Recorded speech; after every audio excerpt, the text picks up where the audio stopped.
तपाईहरु सबैजनालाई स्वागत छ आजको यस भिडियोमा। आजको यस भिडियोमा हामी एउटा यो सिम्पल स्टपवाच बनाउँछौँ, जुन तपाईहरुलाई म एकचोटि यहाँ डेमो देखाइदिन्छु। मैले यहाँ स्टार्टमा क्लिक गरेपछि हाम्रो टाइमर स्टार्ट हुन्छ। आजको यो प्रोजेक्टको लागि चाहिँ मैले सिम्पल एचटीएमएल को केही बेसिक डिजाइनहरु चाहिँ बनाइरहेको छु हैन अगाडि नै।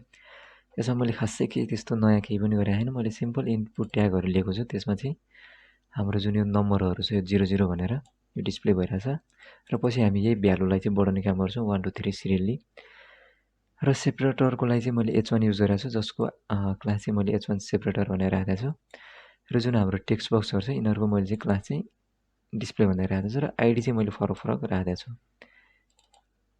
कुनैलाई मैले आवर्स दिएको छु, कुनै आवर दिएको छु, कुनैलाई मैले मिनेट दिएको छु र सबैको एचटीएमएल प्रपर्टी चाहिँ मैले रिड ओन्ली गरेको छु ताकि हामीले यहाँनिर केही पनि पछि चाहिँ चेन्ज गर्न नमिलोस्। यहाँ भएको भ्यालु बस पढ्न मात्र सकियोस्, यहाँनिर हामीले डिलिट गर्न ओर्न केही पनि नसकौं। यहाँको भ्यालु त्यसको लागि चाहिँ मैले के गर्दै रिड ओन्ली गर्दै। यति गरिसकेपछि हामीले बाहिरबाट कुनै नम्बरहरु वा कुनै भ्यालुहरु यसमा इनपुट गर्न सक्दैनौं।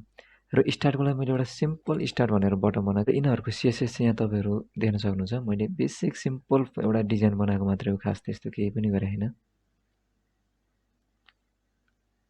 अब हामी के गर्छौं भने जब यो स्टार्ट भन्ने बटन क्लिक गर्छौं त्यतिखेर चाहिँ हामी यो हाम्रो स्टपवाच जुन छ यसलाई हामी स्टार्ट गर्छौं। त्यसको लागि म यहाँनेरि सिम्पल एउटा अन क्लिक भनेर लेखिदिन्छु। अन क्लिक मतलब यो हाम्रो जाभास्क्रिप्टको एउटा फंक्सन हो। म यहाँनेरि टाइमर स्टार्ट भनेर एउटा फंक्सन बनाइदिन्छु र यो फंक्सन हाम्रो जाभास्क्रिप्टको फंक्सन हो। यसलाई हामीले डिफाइन पनि गर्नुपर्ने हुन्छ। त्यसको लागि म लास्टमा आउँछु, पेजको हाम्रो सबैभन्दा लास्टमा, र म यहाँ एउटा स्क्रिप्ट भनेर लेख्छु। अब स्क्रिप्ट हामीले किन लेख्नु पर्यो भने जाभास्क्रिप्ट लेख्नको लागि चाहिँ हामीले यहाँनेरि एचटीएमएल मा स्क्रिप्ट ट्याग युज गर्नै पर्ने हुन्छ र एउटा फंक्सन म डिफाइन गर्दिन्छु जुन हामीले स्टार्ट टाइमर भनेर जुन अघि माथि लेखेको थियौं क्लिक इभेन्टमा, त्यो म यहाँनेरि डिफाइन गर्दिन्छु। अब म के गर्छु भने हाम्रो जुन यो डिस्प्ले छ एउटा दुईटा तीनटा जुन हाम्रो टेक्स्ट बक्स छ यसको डेटाहरु म यहाँनेरि जाभास्क्रिप्टमा यहाँनेरि गेट गर्ने काम गर्छु। त्यसको लागि मैले एउटा लेट भनेर लेखेँ। तपाईहरुले बार पनि युज गर्न सक्नुहुन्छ। मैले चाहिँ यसलाई लेट युज गरे। लेट h मिन्स आवर भनेर बुझ्नु। Document dot get element by ID गरे मैले। अब यसमा के गर्छु जुन हामीले यो टेक्स्ट बक्स बनाएको छौं आवर भनेर यो आईडी म यहाँनेरि पास गर्दिन्छु र यसलाई मैले कपी पेस्ट गरे। यसलाई म मिनेट बनाइदिन्छु र यसलाई म सेकेन्ड बनाइदिन्छु र सेकेन्डको लागि म यहाँ यस भनेर लेखिदिन्छु। मिनेटको लागि म यहाँनेरि यम भनेर लेखिदिन्छु। यसको भ्यालु हामीलाई बढाउनु छ हैन भनेपछि h dot value equal to यसमा अघि जति भ्यालु थियो त्यो भ्यालुमा चाहिँ के होस् 1 ले इन्क्रिमेन्ट होस् र मैले यहाँ +1 गर्दै। अब यो टाइमरलाई म एकचोटि स्टार्ट गर्छु के हुन्छ हेरौं। सरी यहाँ मैले h लेखेछु, यहाँ हाम्रो यम हुन्छ, के रे यम बनाए, यहाँ हाम्रो यस हुन्छ। ल अब मैले यसलाई स्टार्ट गरे। यहाँनेरि हाम्रो डेटा त आइराछ तर यसले के गर्दै 1 1 सबै पछाडी थप्दै गयो के। यसले यहाँ यस डट भ्यालु भन्नाले जुन हाम्रो सेकेन्डमा भएको जुन भ्यालु छ त्यसलाई यसले स्ट्रिङ भ्यालु बुझिरहेछ। पहिले यसलाई हामीले के गर्नु पर्यो इन्टिजरमा कन्भर्ट गर्नु पर्यो। इन्टिजरमा कन्भर्ट गर्नको लागि हामीले के लेख्नुपर्ने हुन्छ पार्स इन्ट भनेर लेख्नुपर्ने हुन्छ र मैले पार्स इन्टमा के गर्दै s डट भ्यालु गरे। अब यसलाई म स्टार्ट गर्छु। अब मेरो 1 2 3 सिरियली आयो। तर अब म के चाहन्छु भने जब मेरो 9 भन्दा सानो भ्यालु हुन्छ मलाई अगाडि 0 पनि आउनु पर्यो। त्यसको लागि अब हामीले एउटा सानो यहाँनेरि कन्डिसन लेख्नुपर्ने हुन्छ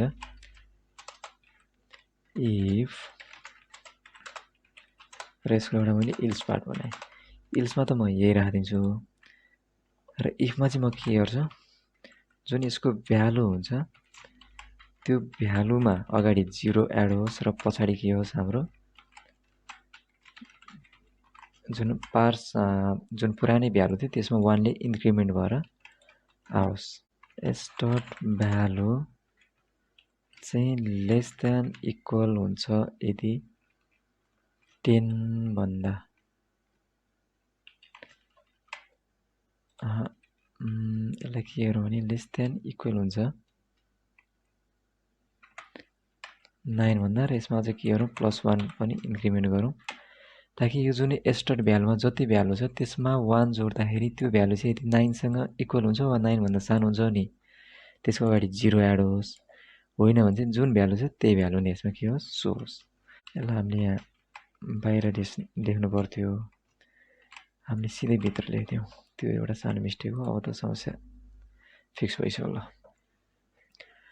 अब जब हाम्रो यो 10 भन्दा 9 भन्दा बढी आउँछ त्यहाँनिर अटोमेटिक यो अगाडिबाट 0 हटिहाल्छ हट्नु त पर्ने हो तर हटेन फेरि हामीले एउटा +1 पनि लेख्नु पर्थ्यो त्यो चाहिँ हामीले बिर्सेछौँ त्यही भएर यहाँ समस्या आइरहेछ यो टाइम इन्टरभल अलि लास्टै स्लो भयो अहिले हामीलाई चेक गर्नलाई होइन अहिले चाहिँ म यो के गरिदिन्छु अलिकति फास्ट गरिदिन्छु ताकि हामीलाई तुरुन्तै यसको रिजल्ट आइहालोस् ल मैले अहिले 100 मिलिसेकेन्ड राखिदिएँ अब हाम्रो समस्या के छ भने यो भ्यालु बढाइ छ हाम्रो मिनेटमा बढ्नुपर्ने तर मिनेटमा बढेन भने अब हामीले के गर्नु पर्यो यहाँ फेरि एउटा लोजिक राख्नु पर्यो यहाँनिर इल्स पार्टमा आएँ र मैले फेरि के गरेँ इफ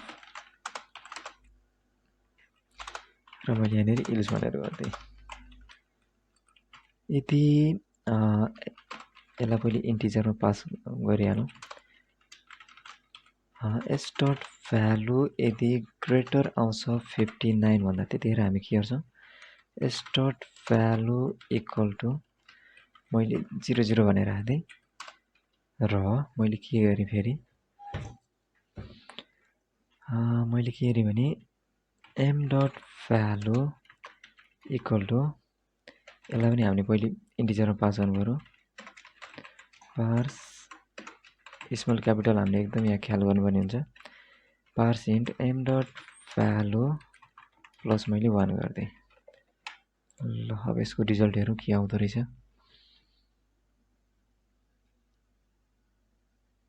हाम्रो सिस्टमले काम त गर्यो तर यसमा पनि हाम्रो अगाडि 0 चाहिन्थ्यो त्यो 0 नै आएन भने अब हामीले फेरि के गर्नु पर्यो यहाँनिर एउटा सानो लोजिक लेख्नुपर्ने हुन्छ फेरि यहाँ मैले के गरेँ इफ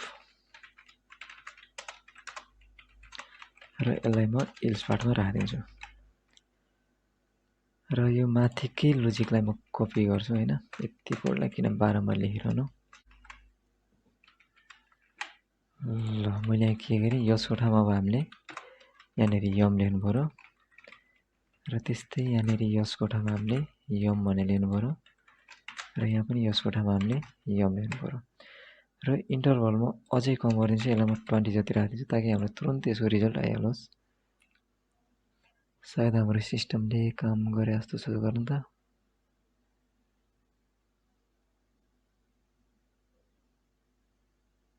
ल यहाँसम्म त हाम्रो काम भयो तर यसमा अझै एउटा सानो प्रब्लम छ यसमा सानो प्रब्लम के छ भने यो हाम्रो मिनेटको भ्यालु जुन छ त्यो बढाइ गर्छ यो हाम्रो आवरलाई यसले इन्क्रिमेन्ट गर्नुपर्ने यसले आवरलाई इन्क्रिमेन्ट गर्दैन यहाँनिर हेर्नु होला तपाईँ पनि ल हेर्नु हाम्रो मिनेट बढाइ छ तर हाम्रो आवर बढेन भनेपछि अब हामीले के गर्नु पर्यो यहाँ फेरि अलिकति हामीले लोजिक लाउनु पर्ने हुन्छ यहाँनिर इफ यसलाई पनि के गरौँ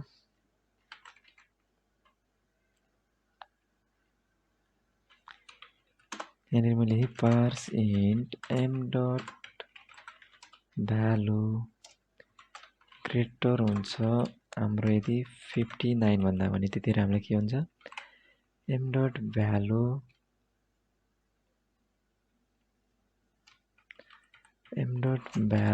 इक्वल टु हामी 00 गरिदिन्छौँ र यदि कन्डिसन होइन भने त्यतिखेर हामी m को भ्यालुलाई इन्क्रिमेन्ट गरिरहन्छौँ र जब यो कन्डिसन आउँछ तब हामीलाई के हुन्छ फेरि h को भ्यालु बढाउनु छ भने चाहिँ h dot value equal to यसलाई मैले इन्टिजरमा पहिले पास गरेँ parse int h dot value plus 1 गरेँ अब यसलाई म रिफ्रेस गर्छु अनि अब के आउँदो रहेछ रिजल्ट हेरौँ अब त समस्या नआउनु पर्ने हो तर एउटा सानो समस्या के आउँछ नि एचको अगाडि चाहिँ 0 चाहिँ आउँदैन जस्तै 1 सिङ्गल आउँछ 01 भनेर चाहिँ आउँदैन जस्तै यहाँनिर आयो नि अब 02 भनेर आउनु पर्ने तर सिङ्गल 2 मात्र आउँछ भने यसमा अब हामीले के गर्नु पर्यो फेरि एउटा सानो हामीले लोजिक लाउनु पर्यो फेरि यहाँ मैले इफ पहिले यसलाई त इन्टमा पार्स गर्नु पर्यो parse int s dot value plus 1 less than equal to यदि 9 हुन्छ भने त्यतिखेर यसको अगाडि 0 एड हुनु पर्यो र प्लस त्यसपछि बल्ल यो भ्यालु चाहिँ त्यहाँनिर सो हुनु पर्यो होइन भने चाहिँ जस्तो छ यही भ्यालु पुरानै हाम्रो आउनु पर्यो h dot value equal to यसलाई नि इन्टमै पास गरौँ ल अब त समस्या नआउनु पर्ने हो